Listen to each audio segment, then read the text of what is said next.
अखिल विश्वतरी जनेता विद्याधरी वदन मावस जो विधाता दुर्बुद्धि ने दूर करी सद्बुद्धि आपो मन पाहि ओम भगवती भव दुख तापो भूलो पड़ी भवरणे भटकू भवानी सूझे नहीं लगिर कोई दिशा जवानी भासे भयंकर बड़ी मन माउतापो मम पाहि ओम भगवती भव दुख तापो आरंकने उदरवानति कोई आरो जन्मांध छू जननी हूँ ग्रही माय तारो नाशु सुनो भगवती शिशुना विरापो मम पाहि ओम भगवती भव दुख तापो मा कर्म जन्म कथनी करता विचारु आसृष्टि मा तुझ बिना नति कोई मारू कोने कहूँ कठिन योग तनो बड़ापो मम पाहि ओम भगवती भव दुख तापो हूँ काम क्रोध मद मोह कीच केलो आडंबरे अति गणो मदती बकेलो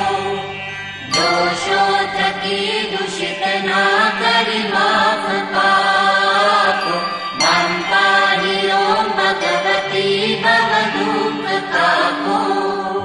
ना शास्त्र ना श्रवणनु फल पान पीलु ना मंत्र के स्तुति कथा नति काय कीलु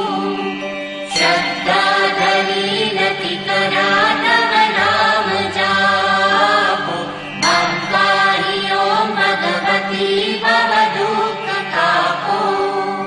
अंतर विषय अधिक ऊर्मि तथा भवानी गाऊ स्तुति तव बड़े नमिने मृणाली संसार ना सकल रोग समूल तापो मम पाहि ओम भगवती भव दुख तापो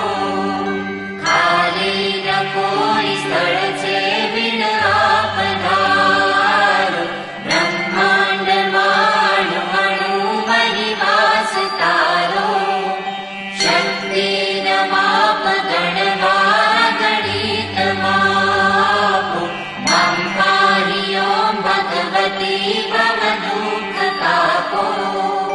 रे रे भवानी बहु भूल कही जमारी आ जिंदगी कई बने अतिशयकारी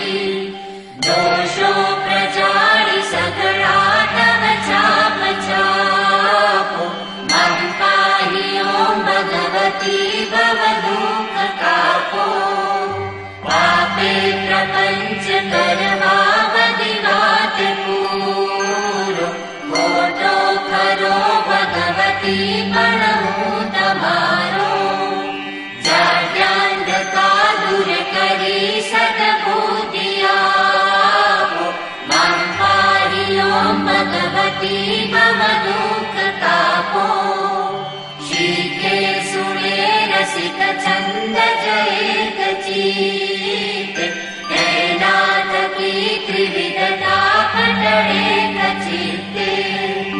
माघे विशेष बड़ी अम्बतड़ा प्रतापो मम पाहि ओम भगवती भव दुख तापो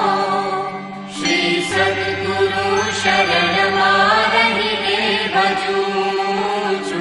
रात्रि दिने भगवती तुझने नमूछु